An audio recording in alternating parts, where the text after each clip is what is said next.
Hey everyone, this is Elenbaas from Nightlight Astrology. Today we are going to take a look at this month's upcoming lunar eclipse in the sign of Libra. It's on March 25th, so it's a little ways out, but it's never too early when eclipse season is upon us to start thinking about what the eclipses may bring. So today we're going to unpack some of the major dignity patterns that we find and some of the aspects in the sky that are happening around the eclipse.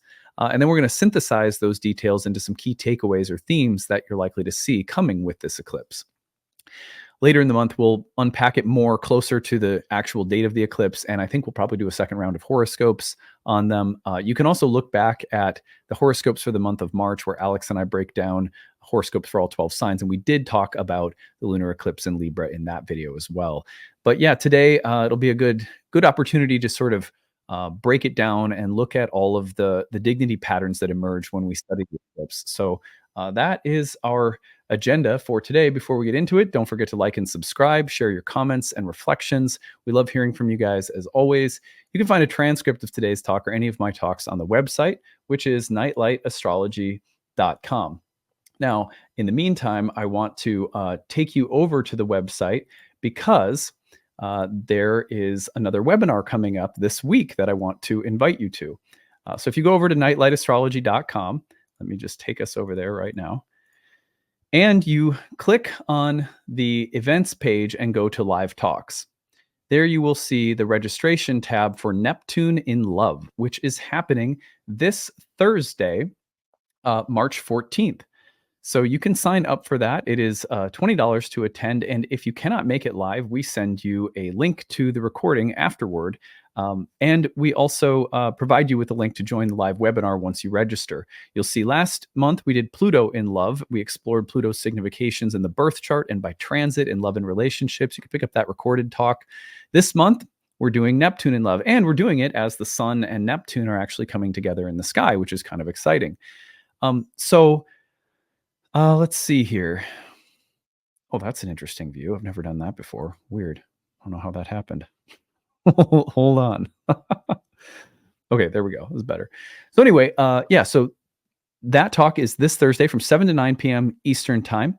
And you can register there on the website. We hope to see you guys there. And again, if you can't make it live, you can get the link to the recording afterward. The other thing that I am promoting right now is Ashley's Herbal Apprenticeship Program, which you can find at skyhouseherbs.com. If you go to the Courses tab and click on the Herbal Foundations Apprenticeship, you can learn more about her one-year apprenticeship program, which begins in April.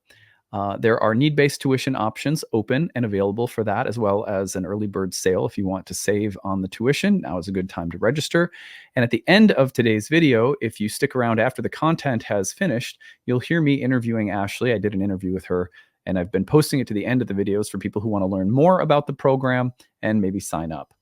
So those are the big announcements for the day. Hope to see you guys at that Neptune in Love talk Thursday night. And let's turn our attention now to our eclipse. Here we go. All righty. So, got the eclipse up on the screen right here. This is happening Monday, March 25th. So, we're not so far away from this right now as we sit here on Monday the 11th. We are 2 weeks from today away from this eclipse. Now, it's happening very early in the morning. This is Central Time, about 2:53 in the morning. And so, depending on which time zone you're in, it's going to be the middle of the night. You could very well be experiencing this Sunday, March 24th, into Tuesday, March 26th. It's a kind of window in which you'll really notice it. The other thing to remember, something that's really important to note about eclipses, is that because they come in waves through the same signs over the course of a year and a half or so, it is very common for the actual effects of eclipses to play out between 6 months to a year of the actual date of the eclipse. Although you will often see important events or experiences surrounding the actual day of eclipses, quite often they are representing things that are reaching critical turning points, but sometimes those turning points are a little subtle, and you may notice the big events related to the themes and topics of the houses the eclipses are happening in, not really manifesting for a little while, say 2 or 3 more moon cycles, or even up to 6 months or a year, especially when we have more and more eclipses pouring through the same signs and houses. So just keep that in mind, that it's best to think about them as process oriented. You'll get disappointed if you think, oh, something big is going to happen on the day of an eclipse. Nonetheless, sometimes they do. So, all right, well, let's take a look at some of the key features of the lunar eclipse in Libra. And these, I probably will end up jumping around. There are 7 of them that I wrote down that I want to call your attention to, and then I have synthesized them into 5 key themes. So number 1 is that this eclipse is taking place in Libra, right? We have Libra right here. You can see the little glyph for the moon, under the moon right there. This Libra is the domicile of Venus, the masculine air sign of Venus, and it is the exaltation of Saturn. The lunar eclipse is also happening in the first 5 degrees of Libra, which also happens to be the bound of Saturn. So it's interesting that the major planets that are hosting this eclipse are Venus and Saturn. And a lot of power to Saturn, actually, in this eclipse. And we'll talk about what that means in a minute. I just want to draw your attention to these details first. Number 2 is that Venus and Saturn themselves are just separating in Pisces. This eclipse, in other words, is being toned in a major way by Venus and Saturn, and we're seeing that the eclipse is happening just after Venus and Saturn have conjoined in Pisces. That's really important. And again, we're going to try to synthesize that later. But you see, we're getting an eclipse that's trying to point us to Venus-Saturn and their very recent conjunction that comes just prior to the eclipse. That Venus-Saturn conjunction is therefore very important for us to look at. It's not your average Venus-Saturn conjunction, because that conjunction is fueling the eclipse that comes just after it. So that's why I'm doing this in advance, because when we get to Venus-Saturn, you'll want to know that this Venus-Saturn conjunction is behind the energy of the upcoming eclipse. All right, number 3, both Venus and Saturn are closely sextile to Jupiter. Now, both Venus and Saturn, Venus is in her own exaltation in Pisces, but also the domicile of Jupiter. Saturn is in the exaltation of Venus and the domicile of Jupiter. Both are within 3 degrees of a sextile to Jupiter. Okay, so it's interesting that we have harmonious configuration between Venus and Saturn, who stand as the rulers of the eclipse, just separating in Pisces, and both configured to and in the domicile of Jupiter, configured to Jupiter by sextile, which is of the nature of Venus, which means harmoniously. That is also a key feature. This eclipse, while it has some real Saturn energy in it, and Venus and Saturn are just coming off a conjunction, and we know that sometimes Venus-Saturn conjunctions can be difficult, nonetheless, these planets are configured to Jupiter in a sextile, and Jupiter is their host. That's a good thing, and really plays into the eclipse. It gives it a little bit more benevolence, you might say. But anyway, number 4 is that Saturn is in Jupiter's bound and domicile. So I just said that Saturn is in Jupiter's domicile, and so is Venus, and configured to Jupiter, right? What's also interesting to note is that at the time of the eclipse, Saturn is actually also in the bound of Jupiter. Let me just turn off this banner so you can see. There it is right there. Saturn's actually in the bound of Jupiter as well as the domicile of Jupiter, and configured to Jupiter by a sextile. So there's a nice harmonizing of Saturn and Jupiter behind this eclipse, and Saturn has a lot of power in the eclipse, right? And so does Venus, and they're both configured to Jupiter. But look at how much how like deferential and how much Saturn is kind of working cooperatively with Jupiter in this eclipse. We're going to talk again about what that means, but these are little details that you have to gather as you're doing your analysis.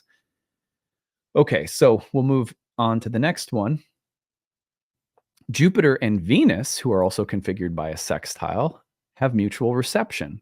So at the time of the eclipse, who is ruled in part by Venus and also by Saturn, Venus is in Jupiter's sign, configured by a sextile, while in her own exaltation. So nice dignity, nice connection with Jupiter. But Jupiter is also in its own bound in Taurus and in Venus's domicile.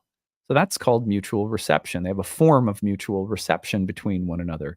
So Venus and Jupiter are working nicely together. Saturn and Jupiter are working nicely together. And Venus and Saturn together are the rulers of the eclipse. So you see how these things all pile together. Number 6, Saturn is appearing as the morning star. It's now recently appeared as the morning star after the combustion Cazimi experience that it went through earlier in the month. So we had that kind of late February into early March. We had this triple conjunction between Mercury, the Sun, and Saturn. After that, Saturn starts rising and appearing as the morning star, which is Saturn's rebirth. So it's also important to mention that Saturn is in this very like young phase, which is weird. When we think about Saturn, we usually think about a planet that represents old age, but this is sort of a youthful young Saturn that's just gone through the transformation or death and rebirth process. And so that is also really important. You get a Saturn that is coming out as the morning star and representing something new. And so we're going to talk about that too. And then finally, it's also important to remember that all in all, this is a south node eclipse. South node eclipses have a little different meaning than north node eclipses. Lunar eclipses have different meanings than solar eclipses. We need to synthesize all of that. We know that south node eclipses tend to bring about resolution with things from the past, as well as emphasizing the kind of spiritual wisdom that's been harvested from old cycles. That's a very south node tendency for spiritual insight, crystallization of or harvesting of old insights and wisdom that's been gained through experience, or the harvesting of things through time and process. South node eclipses are like that. Lunar eclipses bring things to culmination and completion as they represent a kind of fullness, like the fruit coming onto the tree and getting ready to be harvested. So there's a real theme of harvest that's also common for the sign of Libra, which takes place at the autumn equinox, which is the beginning of the harvest. So all in all, we have a like triple theme with the full moon, conclusion, resolution, harvesting, the south node, also wrapping up old cycles and harvesting, and Libra, a wrapping up of old cycles and harvesting. That's a lot of emphasis on the same things all coming together through three different symbols: full moon, south node, Libra. So now let's take all of that. And if you had a hard time following that, that's okay. It's not like the world's easiest thing to start developing an understanding of dignities and how they work. But most traditional astrologers, Hellenistic astrologers, medieval astrologers, Indian astrologers, you have to pay attention to all of those details because whether you share them with the audience or not, or whether, that's always, an option. But you have to pay attention to those details because all of those things go together to create something that's more distinct than just interpreting a lunar eclipse in Libra, right? So anyway, now the reason that I like to present them now and then is because there is a significant portion of the audience on this channel who are students of astrology and who have expressed interest over the past couple of years in my sharing more of the details of analysis that can be educational. I think it's fine to do so as long as we then synthesize them and make sure that the takeaways are really clear for people who may not be interested in the technical portion. Then you just know what the synthesized themes are. So anyway, the number one synthesized theme, and they're not in order of importance, just 1 through 5 that I wrote down. This eclipse serves as a moment of integrated Saturnian wisdom and maturity. Look, Saturn as the exaltation ruler of Libra, with so much emphasis on the harvesting, and the harvesting, of course, is a moment of maturity.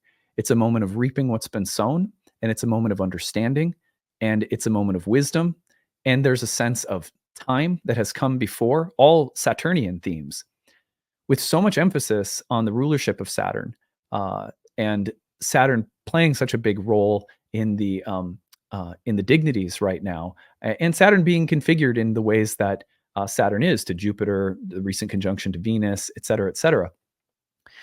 We can say that this is a moment of harvesting, of realization, of greater maturity and depth, where we see old cycles, wrapping up. But there may be a little bit of a bittersweet moment. It's not easy to mature. A Saturnian south node eclipse with a strong flavor of Saturn. Now, granted, there's a lot of benefic energy in here with Venus and Jupiter, but there's something a little bittersweet. And there's something about, I've grown wiser, I've grown older, I've had some hard knocks, but I'm coming to synthesize a lot of growth, and there's been a lot of maturity, and that's a real tone that kind of rings out around this eclipse. It's has the feeling of Saturnian wisdom that's been hard fought, hard won. All right.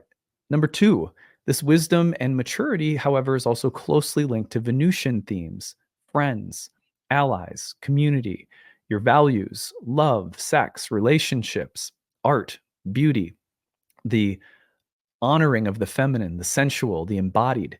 There's something about this moment of integrated wisdom and growth and maturity that is intensely flavored by Venus and the power that Venus has in the sky this first half of the year.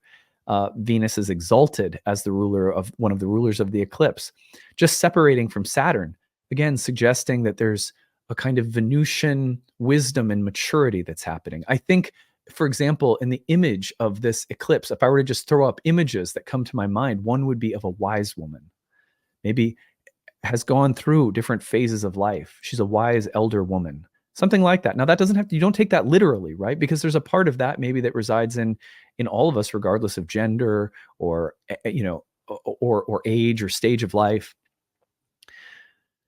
So, wisdom and maturity of Saturn closely linked to Venus. Venus and Jupiter, number 3, are working together for the sake of creating a Venusian breakthrough, which is in turn rooted in the Saturnian themes of karmic reckoning and maturity. See, what's interesting is we know that within another month from this eclipse, we have Jupiter and Uranus conjoining in Taurus. The desires there to create a breakthrough that provides greater coherence and meaning and stability and enjoyment and pleasure and sensual gratification, all of those rich Taurian themes that are both stable and sort of lovely and enjoyable. And that's the Venusian value system that's working to create some kind of new possibility or new opening in our lives. And that's going to look a little bit different depending on the whole sign house of Taurus in your chart, right? But what I'm taking away from this is that right now in the sky, with the mutual reception between Venus and Jupiter, and the fact that Saturn's also nicely configured to Jupiter, whatever themes of karmic reckoning, maturity, growth that this eclipse entails, it also comes with the sense that this maturity is really going to bolster and support this upcoming Jupiter-Uranus breakthrough, which ultimately is in the service of these kind of earthy Venusian desires and ideals. So it's nice that there's this kind of moment of maturing that is like necessary somehow right before this picture of a breakthrough that's coming. And again, the breakthrough is so much about Venus, Jupiter and Uranus in Venus's sign, in the moon's exaltation, peace, comfort, ease, flow, harmony, sensuality, enjoyment, and all of the maturing that's happening right now. We can imagine it as potentially creating an easier situation for us, or a more grounded or stable or luxurious, or you use any of the keywords that come to your mind, kind of existence. Now, most likely we're reconciling ideals with a more grounded outlook that we have developed or being forced to develop. The reason I say this is that Libra, the South Node in Libra is an incredibly idealistic sign. It is a sign that is related to the realm of the Platonic forms. Here you have Saturn, a planet that was the dimmest, most distant planet at the edge of the solar system, closest to the realm of the gods, of the forms, I should say. Because obviously Kronos is a god, but beyond that, right, to this higher realm of the mind of God, the forms that inform the universe. And this is the exaltation of Saturn. This is also the place of Venus, the place of beauty. For the ancient Greek philosophers, the universe and the pursuit of truth was not just an intellectual pursuit, but it was an aesthetic one. Truth is ideal and beautiful and true. So when you think about the idealism of this eclipse, but it's a South Node eclipse, but it's a lunar eclipse, and we have this kind of Venus-Saturn reconciling through their conjunction that they're doing, a lot of the times what that means, especially in a double-bodied water sign, very feminine, very embodied sign, and then so much embodied energy in Taurus, is that right now we're trying to figure out how to reconcile ideal images, things that we see as perfect or perfectly ideal for us, with the earthly reality that we live in. And that's what this maturing in some ways might be about. I'm maturing because I'm having to compromise. I'm maturing because I'm creating a breakthrough that's been informed by some hard and difficult growth work, but that growth work has provided me with a more ideal picture for how to live my life. So these are the kinds of things that I see happening given all of the dignities we talked about. We're reconciling high-minded sort of Venusian ideals with more grounded outlooks that we've had to develop or we've been forced to develop And that eclipse is highlighting all of that. Finally, this last minute maturing will fuel the upcoming breakthroughs of Jupiter Uranus. In a way, we've been talking about the breakthroughs of Jupiter, the breakthrough or breakthroughs that we'll all experience from Jupiter and Uranus for a long time, right? We've been daydreaming about it for a while. Isn't it interesting to think, though, that we don't always look at what's coming right before the breakthrough, because if we look at that, we get a feeling for where is the impetus to create some breakthrough or to have one. Well, the impetus is coming often from what's preceded maybe for many years and maybe many different cycles that we could track in our charts, but it's also coming from literally what comes right before it in the sky at the time of the actual Jupiter-Uranus conjunction. And this is it. And so this last minute moment of kind of karmic balancing of the scales in Libra, a feeling of karmic fruition and completion, the judgment and evaluation and reaping of what's been sown, in a moment of crystallized maturity from Venus and Saturn that's coming in to fuel Jupiter-Uranus.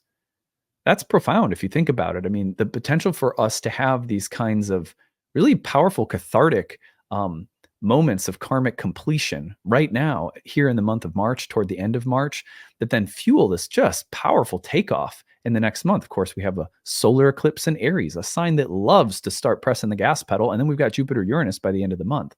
So even though this lunar eclipse has some signs of like, you shall reap what's been sown, and there's a kind of theme of like karmic harvesting that could be a little intense, there's so much favorable benefic connections between Venus and Jupiter and the upcoming Jupiter-Uranus dynamic that I think we have to consider that whatever comes up right now is actually preparing us for the Jupiter-Uranus conjunction that's coming up at the end of April. And if we look at it that way, I think it's easier to work through whatever challenges might be coming. So anyway, this was the galaxy brain version of the lunar eclipse in Libra, but we will have some other ways of breaking it down, including more horoscopes before the actual date of the eclipse, or maybe even on the date of the eclipse. That might be fun. So stay tuned for more. Don't forget, this Thursday night, if you go over to nightlightastrology.com, on Thursday night, we have a webinar on Neptune and Neptune's significations when Neptune is involved in love and relationships. So if you go over to the website, nightlightastrology.com, click on the events page, go to live talks, scroll down, Neptune in Love, click to register. Join us if you can't make it live Thursday night from 7 to 9 p.m. Eastern. The replay will be sent to you. So I hope to see some of you there. The Pluto in Love talk was awesome. I really, really enjoyed that. And I can't wait to do this new one on Neptune in Love. And then in April, we're doing Uranus as well. So should be fun. All right. That is it for today. I hope you guys, by the way, I moved my camera. What do you guys think? All right. That's it. Bye. Hey, everyone. Thanks so much for sticking around. I'm really happy to be joined by my wife, Ashley, who is an herbalist. Hi, Ashley. Hey. And I'm really excited to be helping Ashley promote her upcoming program, which is something that you actually began teaching many years ago, this herbal apprenticeship program. I think it was 2011 or 12 that it got started, right? Right. Yeah.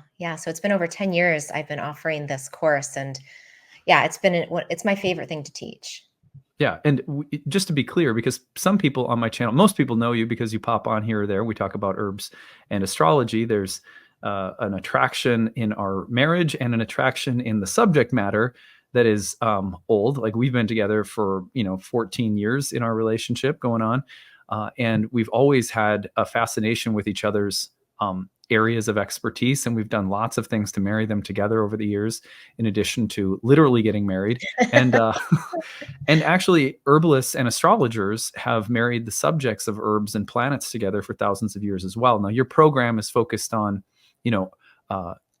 herbalism. It's not an astrology course, but there is certainly a lot of overlap in terms of the energetics and the spiritual approach to herbalism that you take.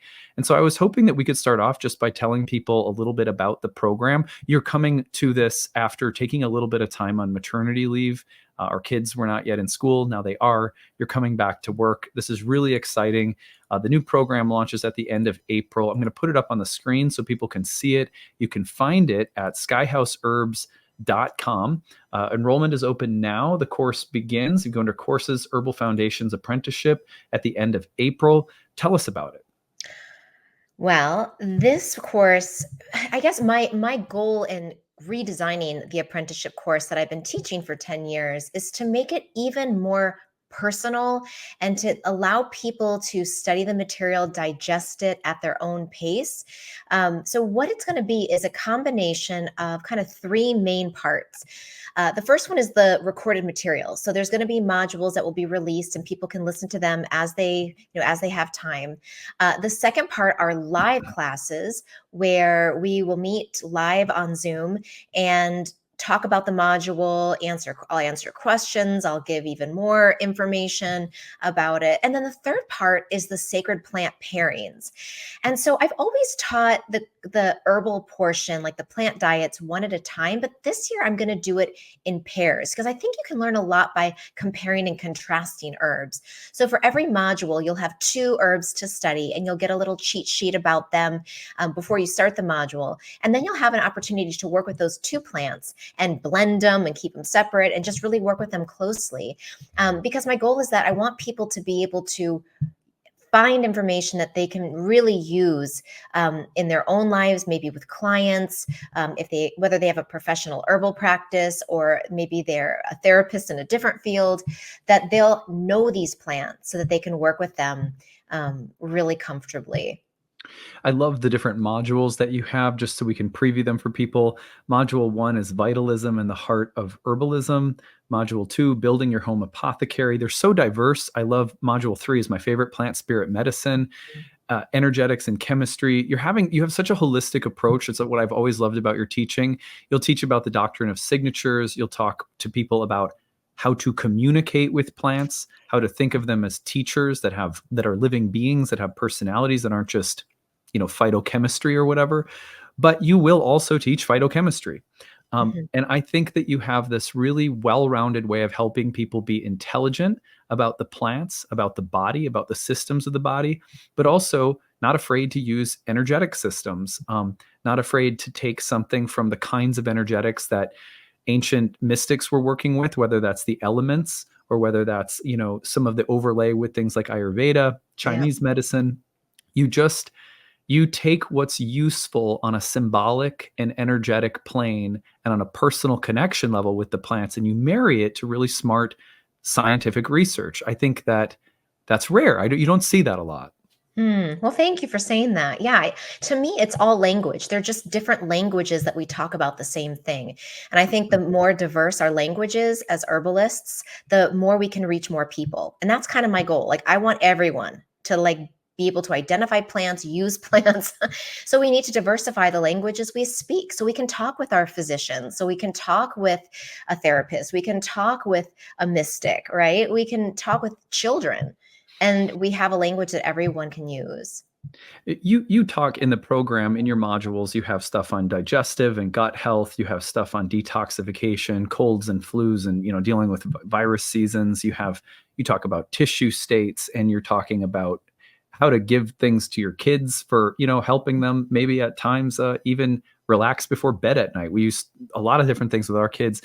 I love this that you have called this I'm going to find the phrase where you use, and I'm going to mess it up. A community herbalist.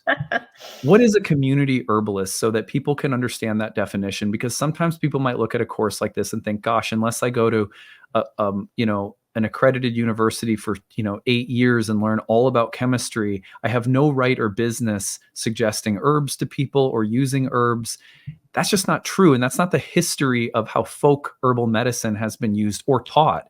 So what do you mean when you say community herbalist? I think you said it perfectly. This is the people's medicine, and our grandmothers and great grandparents used plants as medicine. There's nothing actually that hard about the practice of herbal medicine. It's just getting to know the plants and getting to know the times when they're most useful. I really envision that this course, people can take it and, yes, use it for themselves, number one. because I think a lot changes when we have the personal experience. And then using it in your family, whether that's just, maybe making a tea for your dog, or, if you have kids, or maybe you just have a partner, maybe you have plants you can use, and we'll talk about taking care of a garden, but using it for yourself, for whoever's immediately around you, and then taking it beyond that, because it's likely that at some point you're going to be talking with someone, they're going to say, oh, I've got this digestion thing and I've tried this and this, and they might say, hey, you're studying herbs, is there anything that you would recommend? And you know what, you'll probably have a few ideas. And that, you never know how one way that you help someone out there in the world might trickle and then help others and more people. So I think through the self-knowledge and studying this knowledge in your own body, it'll naturally, it's like, impossible for it not to spread out and start to affect the broader community. Yeah, I think that's really important. This is also for that reason, because we have a vision. I mean, you guys know through my Kickstarter, you guys helped us build a community herbal medicine garden that Ashley's been hosting free and donation-based events out of, that the donations go back to right back into the garden and just growing the medicine that we then find ways of harvesting and giving to other people, or letting other people come and harvest. We have a vision, we always have, back to the days when we had our yoga studio in Maryland. We have always had a vision of making this sacred knowledge accessible to people. And that is both there in this program in terms of the way you're framing what it means to be an herbalist. It might mean that you're a professional and you see clients, and you could continue beyond this program developing the skills to do that. This would certainly set you up for success. You could also go forward and be someone who uses what you know with friends and family and yourself. And that's an incredible set of tools to have.